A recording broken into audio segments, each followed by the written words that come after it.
I do want to bring something up, and I know the Leafs won the game yesterday, but at what point in the season are we concerned about Mitch Marner as a player? Like, I love Mitch Marner playing.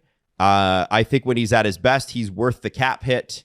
He has great pass on the Willie goal. He has had a lot of points. People are going to look at me. He's a point a game player. At $11 million, he needs to be more than a point a game player, frankly. But I think it's less about the points. You can go look up somebody's stats on, online and be like, well, they've got, wow, look at that. What I want to see is him being a factor in play a little bit more. And that's something that we're used to in Toronto. And I'm not seeing him be the factor in play in the neutral zone and in the offensive zone that we're used to. He's not getting the takeaways he used to get. He's not interrupting plays the way he used to. He uses his skating to really charge at guys when he doesn't have possession. It's a spectacular weapon.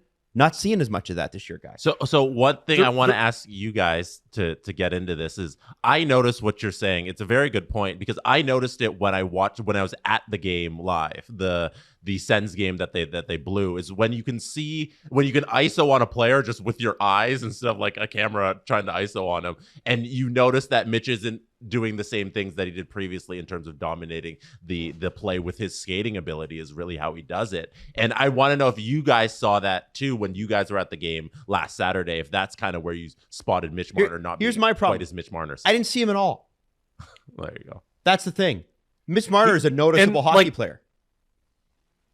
Matthews was noticeable. I don't know how effective he was, but he's noticeable. Oh, for sure. Nice was a guy who he actually created some chances out of I think he drew a penalty by going 1-on-3 on the Red Wings. That might have even been the penalty that led to the power play goal. I can't remember.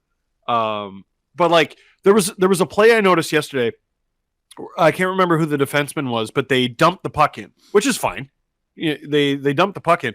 The Leaf who is going after it is Mitch, and the Red Wings are first on it. And he's good at stick lifting and taking it away and everything, but he's not getting that puck. So the idea of dumping it in doesn't work, not because dumping the puck in doesn't work.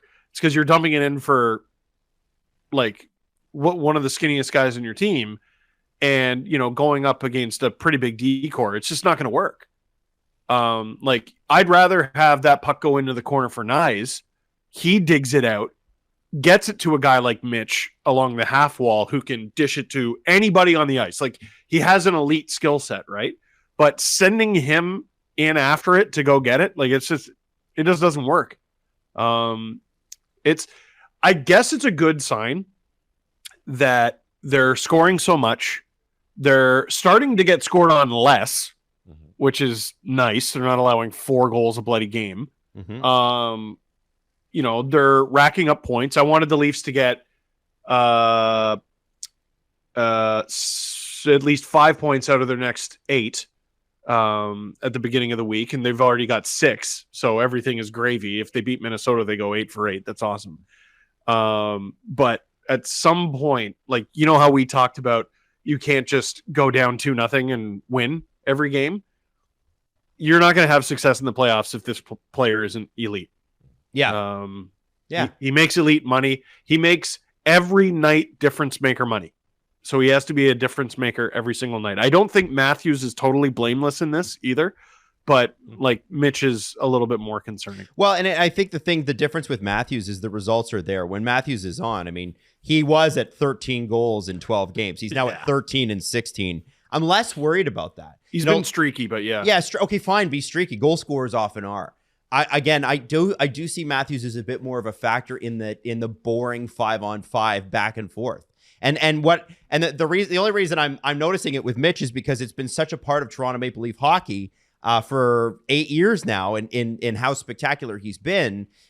It's noticeable when he's not, and it doesn't. I'll be honest, it just doesn't feel like he's got the legs the same way he did last year. And the thing with Mitch Marner is he never really starts slow. He's got the legs from the get-go, and I wonder if there's a nagging injury or if there's something going on there, because I'm sorry, anybody that's watched him knows that this is not Mitch Marner's best. It's good. It's very good, but he is very good. I want him to be great, and I've seen him be great. And there's 60 games left for him to be great. I wonder if, I'm not trying to make excuses for the Leafs. I just wonder if jet lag is a bit of a factor for some of these guys. Has jet lag been a part of and the reason I say 16 that, games though? Yeah. Well, yes. So you're correct there. But, one thing I've noticed is go look at how close together all of Ottawa's goals were in the first game. Yeah. Then look at how close together all of Detroit's goals were. Then go to the next game, how close together Detroit's 2 goals were and how close together the Leafs' 3 goals were. It's almost like hold it. Oh, okay, sudden moment of inspiration, and they get all their work done. It's got to be difficult to come up with a 60-minute performance, in this specific situation. But the 60-minute performances haven't been there long before. Yeah, Stockholm. We're talking about something that's been happening before Sweden, for sure. Right, and another factor in the fact that the Leafs came back, not to switch off of Marner, but the Red Wings, lost Jake Wallman, who's he's an underrated player in this league. Mm-hmm. He's been a thorn in the side of the Leafs and a few other teams. Seeing that injury, I don't know what it's been listed as. I don't know if they've said, but the way his back bends, that is not going to be a comfortable ride home. I worry about these guys on their way back home. They mentioned the ride, the flight here didn't do John Klingberg any favors, which is really concerning on account of he has to fly back as well. Oh, I wouldn't want to be Jake Wallman flying across the Atlantic with whatever he's got. The Wallman injury, It was sort of everything. Because his shoulder goes into the post, then his head is crushed. It looks horrible. And then his lower back, obviously, like you mentioned, because his whole body's doing that. And then also his right knee / leg also went sideways into the goal. It was a really, really bad collision with the net there. I felt so bad for him.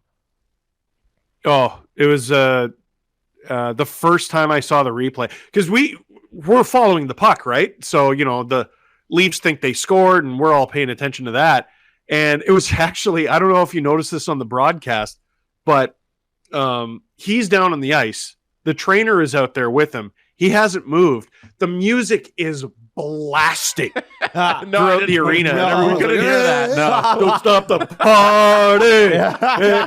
And then it was like 10, 15 seconds of that, and then they turned it off because they're like, oh. I don't even think the people there realized, he's messed up. Yeah. It was, dark funny. And I think it affected the Red Wings. There was a tweet Drew sent that a lot of people didn't really understand. So there's this host named Juice, who, he wears, sunglasses, and he's just a happy-go-lucky guy who I've seen at a few events like this for the NHL. And he just asks everyone funny questions and stuff like that. Second intermission, he asked Dylan Larkin, hey, have you learned any Swedish phrases or words or anything like that? And he asked this the night before. And, everyone was fine and accommodating. And Dylan Larkin's just I don't know. I'm just here to play hockey. Oh. And he said it like that. And it came across as really rude. Yeah. And we were like, geez, way to sell the game. Dylan, but sell it. Come on, guys. But now thinking about it, he's the captain of the team.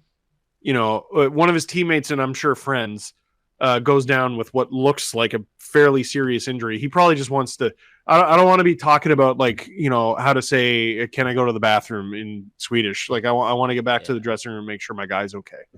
I get that. So I think still, that, man, you still got to sell it. I think that might have Steve. affected them. I know, but you still got to sell it.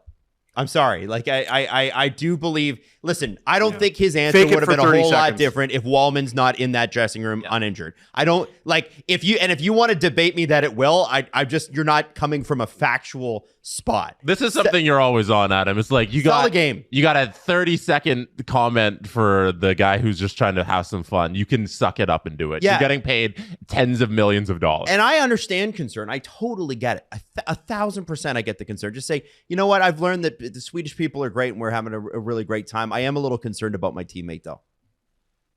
Like, yeah, is like that- you can. You can do. I'm you can sure these walk guys and have the chew right gum, to be guys. like, I'm not doing that. Yeah. Yeah, like you have the right to, like, as you're getting off the ice, the media coordinator or whatever can guide you over to him, but the players refuse all the time. There's no, I'm not doing it. Get someone else. I don't know. Yeah. Now listen, I know I'm going to get lit up for that, so I'll just own it. I do think that, if you're the captain of a major franchise, you gotta help sell it a little bit. Injuries do happen in hockey. I know, and I understand. I completely get it. I watched our captain get a knee to the head from Corey Perry, and players have to try to answer questions after that game. Yeah, but we gotta sneak it in there for something. It's hard to talk about the moment because I don't know if it was recorded anywhere. Mm-hmm. And like, I know, so I had a quote from Nylander from a press conference where they asked him about the Stützle goal, and he's like, "Oh, I don't know, I didn't watch it."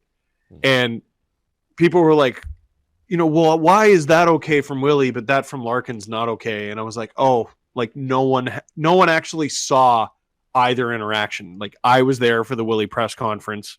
I haven't seen it posted anywhere. Mm-hmm. I was there for the Larkin thing. I haven't seen it posted anywhere. It's just like Willie was like, oh, I didn't see it. And like, it was kind of funny. And Larkin like seemed pissed. Yeah.